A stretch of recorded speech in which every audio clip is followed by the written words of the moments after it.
All right, hi everyone. I'm Josh Yavor. I'm from iSec Partners. Hey. And you are currently attending the BYOD PEAP show, Mobile Devices Bear Auth. Today we are going to be playing with the wireless here, specifically DEFCON Secure. It is not my fault that it's down right now. I really truly have nothing to do with that, but that actually helps us. It makes it easier and it makes me not have to blast you with that thing. So we'll let you know when that's actually going to happen. It's completely voluntary. We've made it so that it will likely only affect you guys. But of course it's who knows what everyone else is doing with the wireless. So just a heads up, again, we'll make sure that you have full warning. I do encourage you to participate because I know that the credentials that you used for the DEFCON Secure Wi-Fi are not the same as your Gmail, at least I would hope. So I hope you don't mind if I do capture those. So keep that in mind, and when the time comes, it'd be really nice if you'd turn your phones on. I'll let you know. All right, so over the past 5 years or so, a perfect storm has been brewing. This perfect storm has three components, much like the perfect storm of '91, which you see the NOAA weather graph from. So these three components started in 2008 with a single event at ShmooCon 2008 that we'll talk about. Then there is the growth of BYOD, and then a talk here last year at DEFCON that made everything really easy for what we're trying to do. So let's take a look at those. In 2008 at ShmooCon, Joshua Wright and Brad Antonowitz shared a talk that basically outlined how PEAP was very commonly misconfigured. And at this time, this only really worked with desktop operating systems. BYOD wasn't a thing yet. The iPhone was less than a year old. So this was not on anybody's radar that this would then eventually affect BYOD and mobile devices. So this research actually included a tool called Free Radius WPE. And that's been a standard for network penetration tests ever since. What Josh and Brad found was that by default, the PEAP configurations that were in use on desktop operating systems did not do certificate validation. There are some other findings within the research. I encourage you to look at it, but that's the thing that we're going to leverage today. Because they didn't check the certificates, they had no way of knowing whether or not the authentication server they were talking to was a legitimate one or a rogue one. Okay. So the result from this research was that desktop systems were changed. There were upgrades and patches. There were security advisories that came out telling people how to actually configure things properly. And this has largely gone the way of the dinosaur as far as an issue. We still run across it once in a while, but typically it's largely mitigated at this time, at least in desktop operating systems. One of the lessons that came out of that research, at least at that time, was the notion that these PEAP network can actually still be configured properly and be secure. And that's something that we're going to revisit today in the light of the other two parts of the storm. Then there's bring your own device. And I do have to apologize for how many times I'm going to say that buzzword. But do know that when I say bring your own device, I'm not just talking about BYOD as like in its true definition, which is users actually bringing the devices that they own. This research and the tools and techniques we're going to talk about also works against mobile deployments within a corporation. So if your business buys you an Android device or an iPhone or a BlackBerry, these attacks can still work against you. It's not just the devices that users bring that they personally own. So BYOD is huge. I don't think I need to talk too much about that. What's been really amazing is how fast it's grown in the past 5 years. So it's just, yeah, it's absolutely crazy.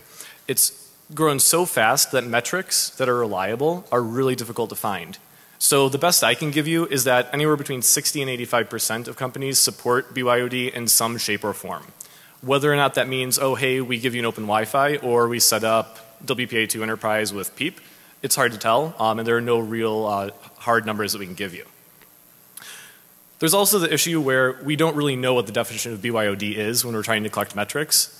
Because that definition changes between environments and based on who's actually collecting those metrics. What we can tell you is that in BYOD deployments that support WPA2 Enterprise, the vast majority of those deployments use PEAP for the authentication protocol. And we'll go into a little bit more detail as to why that is in a few minutes, but just know that by and large that is the most common WPA2 Enterprise authentication protocol, which is why it was the juiciest target. And the third part of our storm, and the most recent, was Moxie's research last year that was presented here at DEFCON at DEFCON 20.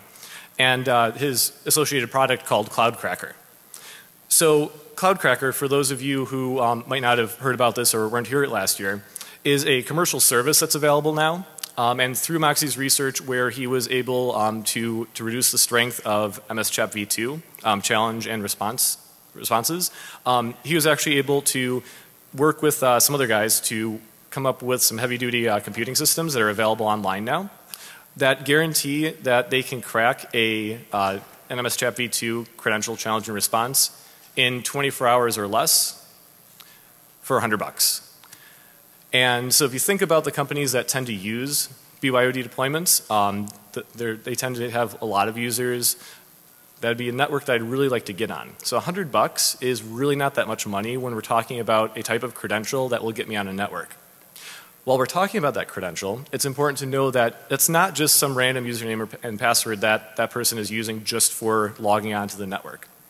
That's typically, because of the way that these deployments work, those are typically the AD creds, your domain creds, the same creds that get you into the VPN, that get you into your email, and any other services that are managed through Active Directory or the equivalent. So this is a credential that we'd really like to have, and that makes it much more likely that someone's going to be willing to spend the $100 in order to get that.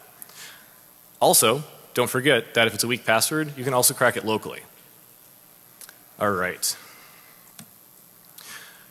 I'm going to spoil the rest of my talk here. So I'm going to tell you everything that we want you to walk away from from this talk. So on paper, PEAP should work. As long as everything is perfectly configured, PEAP should work. If all the devices validate the certificate, everything's going to be okay. But that doesn't actually happen in real world deployments. Even when you have a multi-million-dollar company with a huge and really expensive and really fancy mobile device management system, or MDM, those networks still have the same issue. And we know that because we've worked with those organizations and we've found this issue. And so this isn't something that you can say just flat out that, you know, it's going to always be okay if you configure everything properly. And we'll talk more about why that is a little bit later as well. The impact is absolutely staggering if you take a look at who could potentially be affected. The organizations that use BYOD are growing. The number of organizations that use BYOD are growing.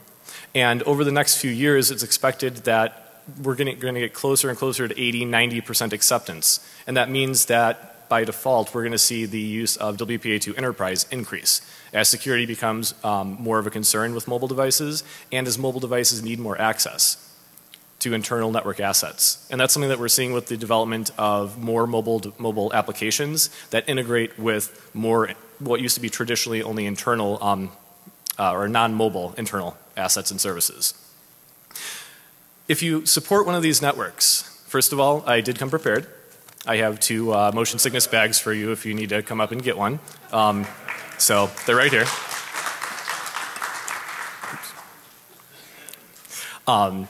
So the impact is enormous, and there is no corrective action that's going to fix this really easily, but we need to start working on it immediately. We'll have some ideas as we start to wrap up near the end here on what you can do to actually fix this issue if you are in the position of, needing one of those. The key thing that damages the assertion that PEAP can work if it's configured properly is the fact that in a PEAP network, the users are in complete control. And that's because all I need to know is my username and password to get a mobile device on the network. And I don't know about you, but if I was running the wireless network for an organization that had 10, 20, 30,000 users, I'm not going to trust all of them to know how to configure their devices right. And even if I configure their devices right for them and even hand it to them, nothing stops them from bringing on their own mobile device because they know how to connect because it's just their username and password. So here's the bottom line. Again, vomit bags up here. On defense, this is bad news. We'll go through some things that you can do to make this a little bit better, but it's going to take a while for this to be fixed and for these issues to go away.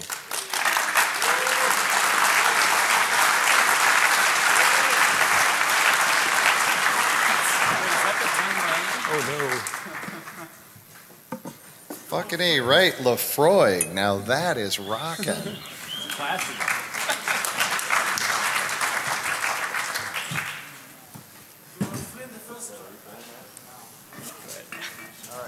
What's this called? Shot the Noob. Thank you very much. Why are we doing it? First time speaker. Who do we need on stage? Someone who's first time at DEFCON. All right, this guy over here. Thank you, yeah. So good question. There's only the second person who's asked that. So are the speaker goons doing a shot in every track for every new speaker? The answer is yes.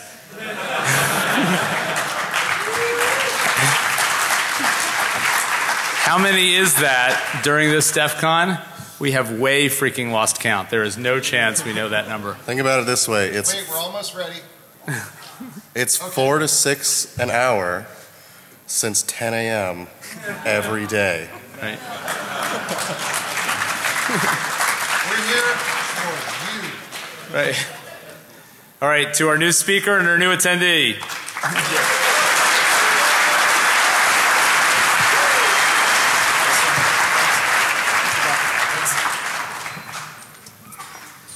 All right. Now, if you happen to be on the other side of the fence, you should be really happy.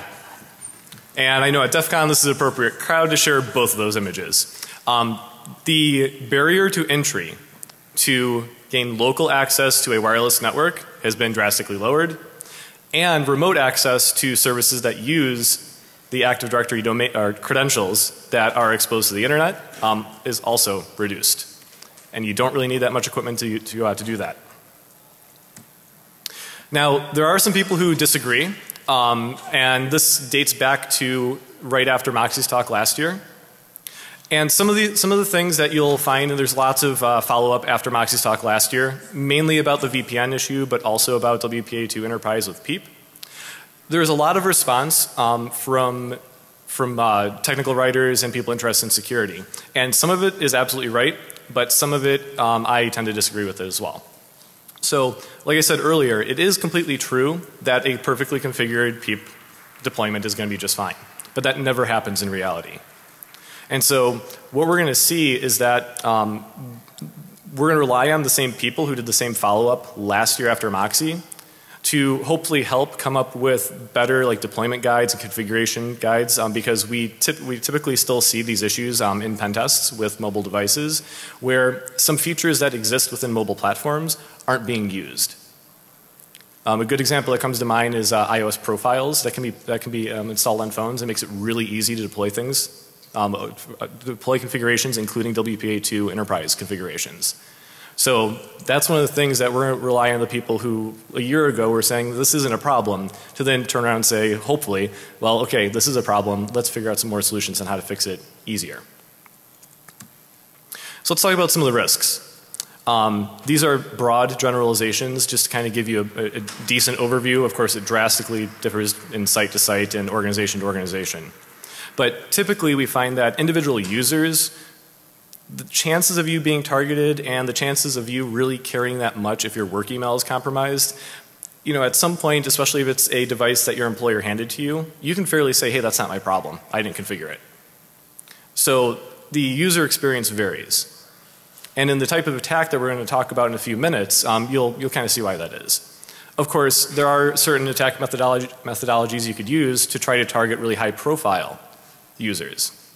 So let's say for example that you knew that a few CEOs from a group of companies were going to be in a certain location.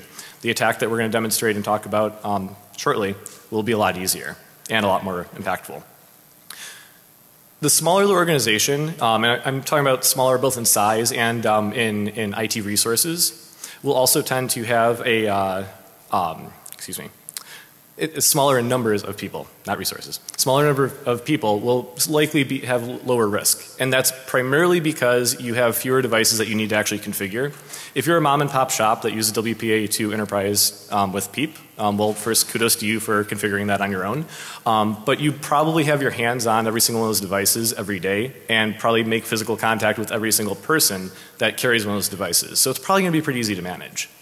The twist to that though is that once you get into like small and medium sized like full grown businesses, but they lack those IT resources to come up with a full-fledged MDM solution, we see that they're much more likely to be vulnerable. If you have a user base that doesn't change very much, then you're going to have an easier time configuring and managing those devices regardless of your MDM solution or if you have one or not.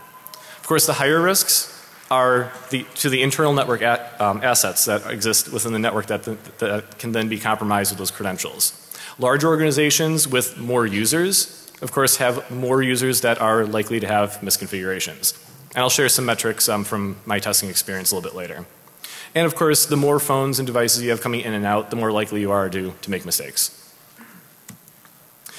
And this misconfiguration is everywhere. And one of the things I wanted to point out is a public example that we can share. I'm not going to call out any individual universities or public education institutions, but you can do that yourself. It's really easy. Because those types of organizations have to support so many users and their IT help desk staff is typically just swamped regardless of trying to manage WPA2 Enterprise, they tend to put all of their instructions for accessing the wireless network online, which private companies tend not to do. But if you can see their wikis, like if you guys go back to your employer and you want to check to see what the likelihood of your organization being vulnerable to this type of attack is, then check your internal wiki or documentation that tells you how to configure your mobile devices if you have a BYOD policy at your employer. And that will tell you pretty quickly whether or not you're going to have an issue. And we'll show you what that looks like. So this is taken from one of the universities in that search result. And typically what we find is that the instructions are super old. Really old versions of Android, BlackBerry, the Windows Phone before it was Windows Phone, Windows Mobile is on there too often. And what we see as well is that either the user is explicitly told not to install a certificate, or they don't say anything about the certificate and just put up a screenshot like this. And so that's the configuration that I need, that's the configuration that I'm going to go with. And we still even see that for Windows as well, where even today, even after Brad and Josh's talk in 2008, we still see publicly available information from the authority for a network telling users not to validate the certificate. You see that in the other settings comment at the bottom there. So that's pretty scary. So we have a lot of catching up to do even from 2008. But now we have to catch up even faster because BYOD is growing so much. So why PEAP? Well, this shows a little bit of it. So PEAP and EAP-TLS, by the way, requiring mutual certificate authentication. So the authentication server presents a certificate and then the user validates that, hopefully, and then sends their own certificate back. So it's not actually using AD creds. EAP-TLS and PEAP are the two most widely supported EAP types across mobile device platforms and in general as well for desktop operating systems. It used to be that the Wi-Fi Alliance required support for EAP-TLS if you're going to be WPA2 Enterprise certified. That's no longer true. I think that changed back in like 2005 or 2006. I wasn't quite able to get an exact date on that. But what you see is that PEAP is the most widely supported across mobile devices. And so if your goal is to just support as many devices as you can, truly be a BYOD organization, then PEAP is a very attractive option.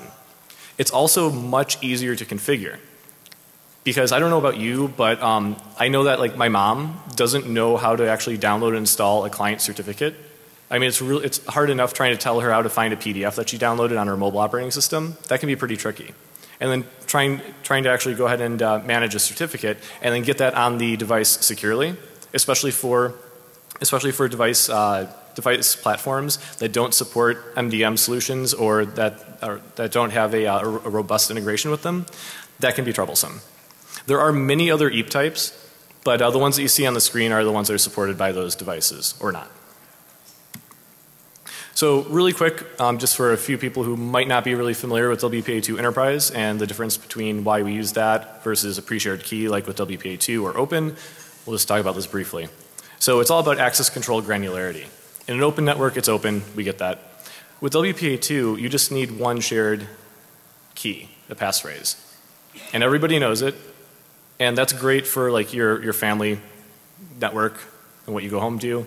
But as an organization grows and you get like 100, 200, thousands of users, it gets pretty bulky and cumbersome, because what ends up happening is, unlike WPA2 Enterprise, where each individual user has a username and password or some other credential that it associates that device to that user, when we actually have a compromise of those credentials, or let's say it's not even a compromise but somebody leaves an organization and we don't want them to know the password, it becomes an issue.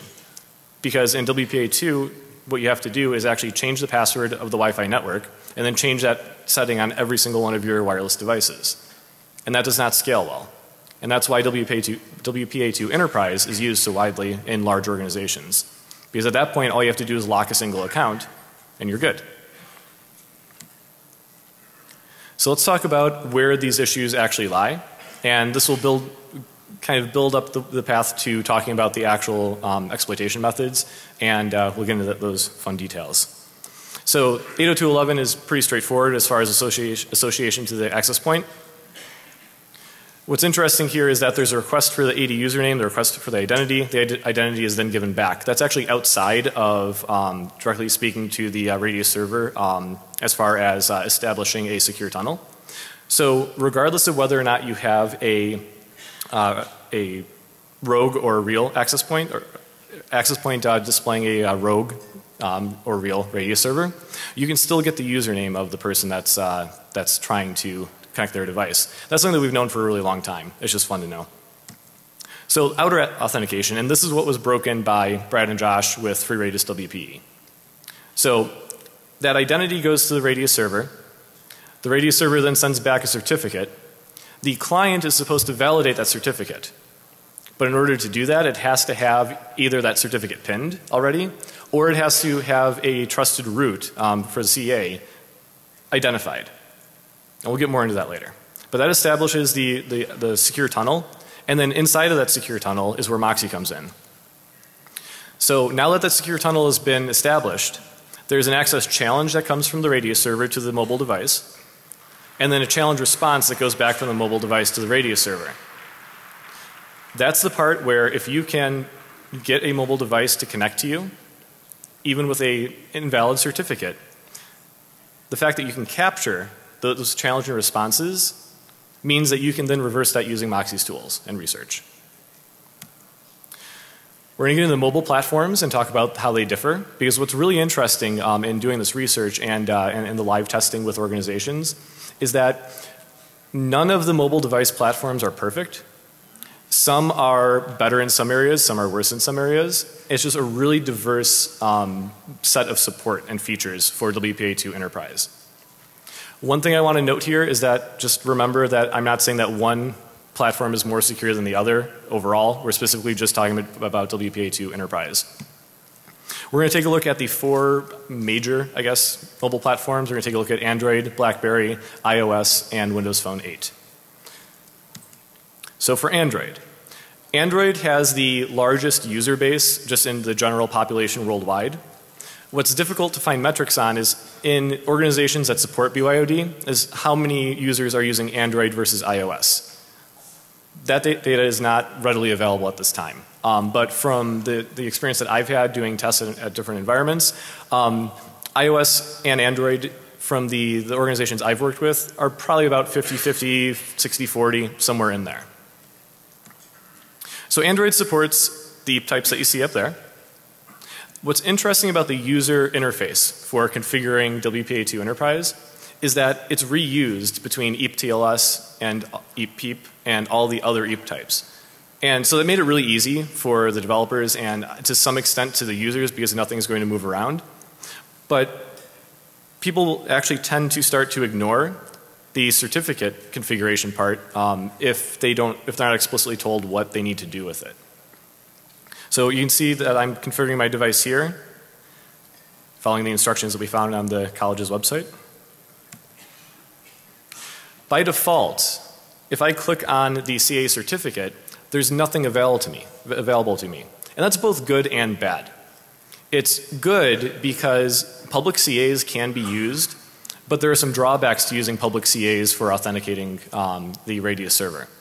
The reason that that can be a challenge is because mobile devices don't actually validate the CN name and of the certificate. And so let's say that you use TrustWave for your or VeriSign for your certificate. That means that all of your mobile devices are going to have that root CA as the trusted CA for your wireless network. All I really need then is a certificate from one of those public CAs, and they're public. So I'm going to spend $100, $150, something like that, and then I can then potentially get your devices to connect to me, and I will pass that validation. So it's good and it's bad. This prevents you from selecting a whole bunch of different public CAs by default, but it also doesn't prompt you or anything to communicate with the Radius server and actually see what the certificate is, or to install one that is available externally. Inside of the phase 2 authentication, you actually see that there's a whole bunch of different options there as well. That also leads to some misconfigurations that are outside the scope of what we're talking about here. But let's just say that when you're doing testing and their Android devices are misconfigured, you can see some really silly things coming over the network. On to iOS. iOS has a very strong business presence. Part of that, from the feedback I've received, comes from their configurability, especially with those iOS profiles that can be pushed out to the devices. The PEAP configuration is really straightforward. You enter your username and password. It actually prompts you to validate the certificate. It's a trust on first use approach. So the user is actually shown a certificate. It says not verified if it's not in one of the installed CAs within the operating system. And before you accept it, you can actually take a look at the details. And this way you can see whether it's the default certs that come with free Radius WPE, or if it's actually the certificate that you're expecting from your organization. Now users really are terrible at figuring that out, but oftentimes if the organization says example Inc. and you're expecting that it's going to be your business's certificate, hopefully that's going to raise a flag. BlackBerry. And I do apologize for the screenshots. It's not easy to get a screen capture out of an old BlackBerry. So BlackBerry actually has a lot of different EAP types that they support. They have the most of any of the mobile platforms. Not all EAP types are created equal though, and only a handful of them remain secure. And that, if you want more information on that, Josh and Brad's research goes into a lot of the details there. So this is both good and bad. There's wide support on the platform for just about every EAP type that you can find in a mobile environment. But again, some of those are not that great to use. The PEAP configuration is nice in that if you see the blue bar at the bottom, you actually have to explicitly disable certificate validation if that's what you want it to do. By default, BlackBerry requires you to validate the certificate. You can't complete that configuration until you've either disabled it or given it a CA. But this one, BlackBerry, has all the public CAs available. Again, it's both good and bad. It depends on your risk profile and things like that. Windows Phone 8 doesn't have a very large business presence right now, but seeing that it comes from such a well-known vendor and manufacturer, it's something that is worth talking about. The PEAP configuration is similar to iOS at the start, where it's just a very simple user interface, username and password. But you'll notice that the validate server certificate option is at the very bottom, and it's off by default. And so that's something that makes it pretty easy to accidentally just click through without installing the certificate. In fact, you don't even see a certificate prompt or a place where you can actually enter a certificate until you turn that on. The certificates that are available on Windows Phone 8 are actually kind of interesting. There's a very small number, which is good because the fewer CAs that you trust, the better. But they actually, and this has nothing to do with the security of the platform, but I did find it interesting that there are actually 2 expired certificates that it ships with. It was just odd, a strange finding. All right, so you understand now the different platform support for WPA2 Enterprise. You see that PEAP is the most widely supported. And just want to mention again that you saw on the table that Windows Phone 8 only supports PEAP, not TLS, no other no other EAP types. So now that we've gone through all the different mobile platforms and you understand that the user experience varies, and that's one of the reasons why it's so difficult to write instructions for your users to follow, like if you're a university or a large organization, for example. So the chances for misconfiguration are pretty high. Let's take a look at how we attack then, because that's the fun part. When I'm telling you about these things in the traditional network attacks here, we're gonna be using some anonymized data about some real life attacks that we're able to do. As we get into the more exotic and fun attacks, there will be some hypothesized things based on some other fun stuff. So in a traditional attack, it's a regular rogue access point. All you need is a laptop really. In my setup up here, we'll talk about that later, but I'm actually using a regular router and another Wi-Fi card and antenna. That's mainly because I expected a lot more pushback from the audience and the hostility of the wireless network here. But turns out we might not actually run into any problems there. So with a, what's that? Not since I said that. Yeah, I see all the laptops coming on. Actually, that'd be good for me. I'd really like that right now. Actually, in about a few more minutes. So with a traditional attack, it's just like trying to capture somebody on an open Wi-Fi network with a pineapple or something like that. The best way to perform one of these attacks is to broadcast as an access point connected to a radius server. The de facto standard is free radius WP right now, although we'll talk about more tools that can actually do that as well. I'll broadcast the SSID, the network name of company X, and the best way to do this attack is actually not to be on site at company X. What you want to do is go to some place where you're going to find their employees and users, but away from their wireless networks. And that's for multiple reasons. First, it makes it a lot easier to actually get them to associate with you. Because then you're not fighting the broadcast and the power of the other, like the real access points. Sure, you can DOF, but then that makes it a lot more of a headache. Additionally, testing away from buildings and away from the real network reduces the likelihood that you're going to be caught. A lot of wireless systems now actually come with features where you can triangulate the location of rogue access points. And so if you're camped out in a parking lot and you're a little too close, there's a good chance that physical security might come knocking on your door. I can tell you from experience though, that having your daughter in the back seat holding the router makes it a lot less likely that anyone from physical security is going to mess with you. So, story time. So an example that I can tell you about is an organization with about 1,500 users. They didn't have their own building or anything like that. They were on a multi-level building on one of the floors. Their access points were weak enough where you couldn't really get reception outside of the building though. So a great way to perform an attack like this is actually to sit out if there's like a park or a lobby out front. If you can find any choke point, an entryway, an exit, that's great. I was able to sit down in the lobby and actually get everyone on their way in and out as they're going to the elevator or the stairs. And so that was pretty easy. There's one single choke point. Now that type of organization would be pretty difficult to target out in the general population. I'm saying that because I'm going to lead up to some of the more fanciful attacks that are coming next. When you have a much larger organization though, for about 1,000 people or more, you know, some of the organizations that come to mind can even be in the tens and maybe even hundreds of thousands of people. You're much more likely to run across those users other places, just out in the general public. For organizations that have their own campus, one of the best ways to pull off this attack is actually to sit at the edge of the parking lot, especially if there's like a major freeway there or a stoplight or anything like that, where they're queuing up to actually come into the parking lot.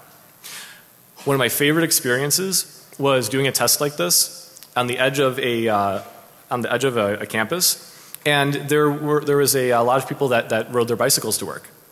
And as I'm sitting there monitoring the tools, and you actually see who's trying to access your access point and talk to the radio server, and you just all of a sudden see all this traffic go by, and it drops off as they ride by. And so that was pretty fun. So finding a choke point and a physical presence is great. Now these traditional attacks are well known, they're well established, everyone can do this. The trouble is, what if you're not there? What if you want to be able to compromise somebody's Active Directory creds from their mobile devices and you can't get access to where they actually work? Well, you have to go find them somewhere else. And that's where the more interesting attacks come up. So for multiple networks, what if I didn't just want to get into my bank's network? What if I wanted to get into any or all banks' networks? Can't do that traditional attack. I mean, I could, but I'd have to sit in one place, broadcast one network name, one SSID for a long time, wait, stop, do it again. It's going to take a long time. So what if we did something like create a tool that would actually let us rotate the SSIDs on a predetermined basis? What that would let us do is actually hop in the car and do like War Driving 3.0, which is where you're not actually targeting access points. You are the access point and you're targeting mobile device users. So I'm going to use San Francisco, which is where our headquarters is, as an example. So if I wanted to target banks, what I would do is hop in my car with my list of SSIDs matched to a whole bunch of banks or any other organization that would be around there. And all I have to do is drive around the financial district at lunchtime. Chances are I'm going to find a bunch of people who are out to lunch, away from their organization, away from their Wi-Fi networks, and that means that's going to be very easy for them to connect to my access point. And the only catch is that we have to make sure that we're rotating SSID frequently enough in order to make it effective. So if you think about that, you can actually curate this list by industry or even by geographical location. In that example, we did both. You can get some really awesome extra credit if you do it on public transit as well. Public transit is fantastic, especially in the Bay Area, because you have a lot of tech companies that use services like BART and Caltrain. So public transportation services can be a really good hunting area. And then finally, what if we just don't care? I just want to get on some network, I want 80 creds, I just think it's fun. Well, we can do that too. That just means that instead of having a predetermined curated list, it means that we're going to dynamically change the list. And we can do that by listening for probe requests, for beacons, and also by going a little bit further and using some outside tools. So let's talk about that. The existing tools that we have, Free Radius WP, which you heard me talk about, that's just a Radius server that's been modified to shoot out the MS-CHAP v2 challenge and response instead of keeping it secret. That's pretty fun. There's HostAPD and HostAPD WPE. Brad actually did HostAPD WPE for testing EAP fast, which you should probably look into if you want to support that. There's also DDWrt and OpenWrt, which you can easily script. And one of the things that I haven't done yet, but I'd really like to look at, is patching the Free Radius tool that's available for OpenWrt with Free Radius WPE. That would be pretty cool, because you could just have a standalone low power router that you just drop somewhere and let it go. So the goal of this tool is just to give every single network PEAP. Just give it to everyone. So what's next for that tool? Well, you can script the rotation of SSIDs in DDWrt and OpenWrt. And that can get kind of cumbersome and annoying, because you have to listen for them, you have to build the list, and then you have to get them onto the WRT somehow. Now you can probably do that within the WRT. I haven't got that far yet. There's a tool called HostAPD Python script, which allows you to control HostAPD from within Python, which also means that you can use Scapy to listen for all those probes and the beacons, and then dynamically add those to your list. HostAPD Karma as well?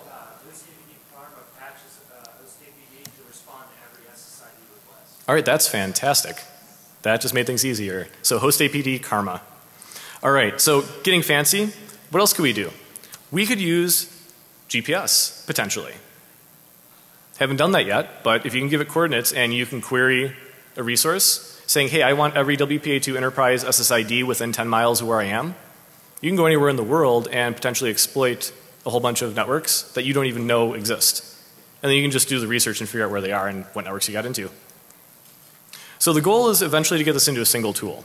My colleague Ryan Lacey and I have been working on this for a little bit. It's difficult. It's not easy at all. There's a group called, there's a tool called EAPeak that was presented at one of the Black Hats in 2011, I believe, that got pretty far along that path, but I think that they took a different approach later on. But it's not easy, but we're getting there. Hopefully eventually we'll be able to release a full single tool that will actually do all this in one install. We're not quite there yet. We will be sharing some of the tools that we've used to build up to that, including the logic that we've been using to build those dynamic SSIDs. So how do we fix this? You can't just turn off your internet. And I bring that up because, well, it actually happened here, which reminds me of a place that we did this at once. We were working with an organization where there was a PEAP network. And after working with them, realized, hey, we can't support this. Rolled out an EAP TLS network, but with a different name. And you can probably see where the problem is. Because you can exploit this even without the network. So 5, 6 months later, you can go back, potentially, and broadcast as that old network name if you happen to know it, and still communicate with the devices. And if they don't rotate their credentials regularly, and if they don't have high device turnover, there's a really good chance that you're still going to find somebody who's misconfigured, even though the network doesn't exist, which is kind of creepy. So really, EAP TLS, it's difficult to support and difficult to roll out, but it leads to more security. We also need better mobile device management. So, quick comparison. EAP TLS is nearly universal, as is PEAP. The difference is that PEAP is easy, EAP is hard, or EAP TLS is hard. Let's take a look at why. I'm running out of time and I want to get to the demo. So, doing PEAP right takes a lot of work. We talked about a perfect storm. To do PEAP right, you have to do so much work that hopefully, and this is what I hope you experience for those of you who are on the defensive side of this, in order to do PEAP right, you have to do so much work that it's probably going to still be easier to deploy EAP TLS. Because in the end, remember, even if you perfectly configure your network, that one user or 10 users that want to add their own device still know their username and password. And your MDM solution isn't going to touch that, especially if they misconfigure it so badly that they don't even bring it to work anymore and it's just sitting in their car and you can still pick it up while you're war driving 3.0 all the way around. So DEFCON secure. I'm hoping some of you didn't install a certificate. Those of you using iOS probably are going to be more okay. Right now we're going to go ahead and get into the demo. We have 4 minutes for that. Last warning, I'm asking all of you to be victims. This is not going to hurt, I promise. I will not crack your passwords. I don't really think your DEFCON secure password is worth $100 or the time and energy it would take for me to do it on my own. No man in the middle is going to be conducted. So like I'm not connected to the internet here, so I can't even provide you a service even if I wanted to. So you're going to be all set there. And yeah, we'll see what happens. So last chance, if you don't want to participate, please turn your phones off, mobile devices, hit your Wi-Fi switch on your laptop. But otherwise, please, it's the end of DEFCON. And this would be kind of fun if I got like 40 of you. So turn your phones on, please, and participate. And let's go ahead and get into that.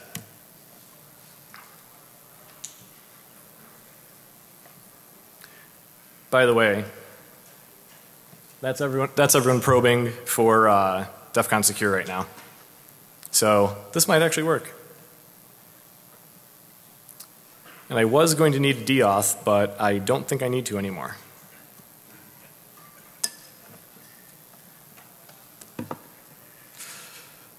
Now we got to make sure that I'm actually on the right IP address. Yep, should be.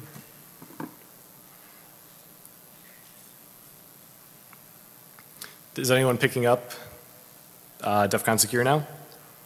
No? Okay, it might take a second here. I gotta turn my Wi-Fi back on.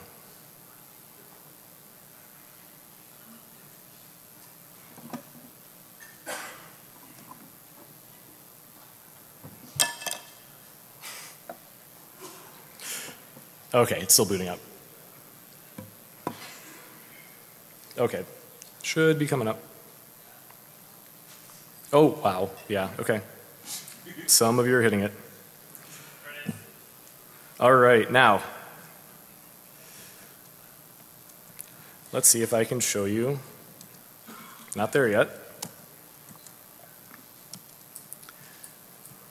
So one of the problems is that even if you do validate the certificate, you still talk to this, and so a lot of you are talking to it, and this little thing is falling apart.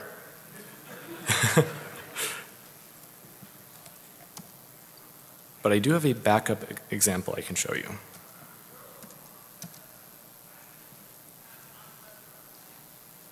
I'm connecting. All right, I just saw my name go by. Oops, sorry.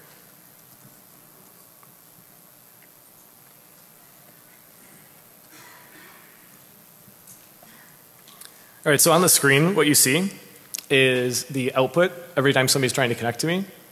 And when you see the big TLS blobs go by, that's when I get happy.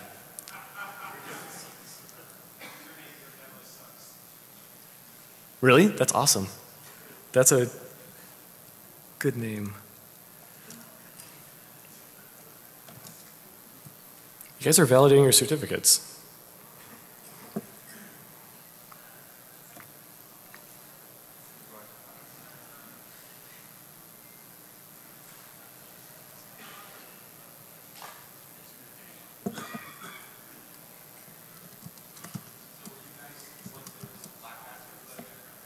Oh, a black hat? No.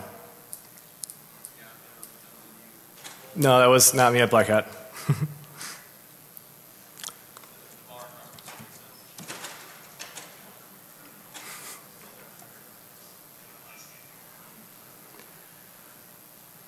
Well, that's disappointing. What's that? Yes, I'm in the right directory. Thanks, though.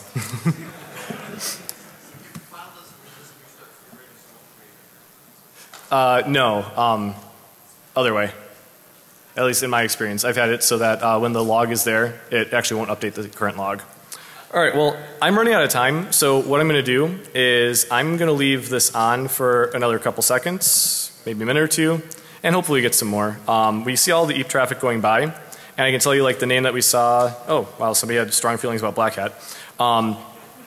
So what I can tell you is that I see like my name coming by and the EAP blobs. When you saw that big blob there, that's the cert and that's the challenge and that's the EAP message going back and forth. We're getting it, it's just not logging, so there's too many of you. All right, so I got to wrap up, but thank you. It's been a lot of fun.